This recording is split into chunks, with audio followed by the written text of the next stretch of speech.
I'm Sulu'ape Peter, son of Sulu'ape Aleva. This Samoan traditional tattooing, it's not just being a tattooist, it's not just a tattoo, but it's a lifestyle, it's cultural, and it's deep. It's very detailing. Like I would choose my life for it, you know, because whenever I talk about tattoo, I talk about my family. I talk about my life. Now with being a traditional Samoan tattooist is the most wonderful decision I ever made in my life.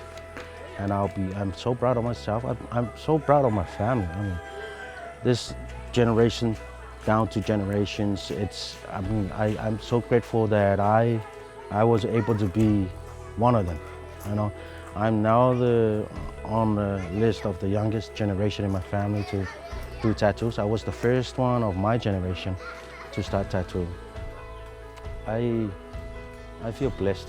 I never thought that this would come our way, and I thank you. I thank the museum and all you guys, Taki and Stephen and everybody that's involved in this documentary. I just hope that everything's gonna go the way that we want it, and God will be on our side, and everything will be good.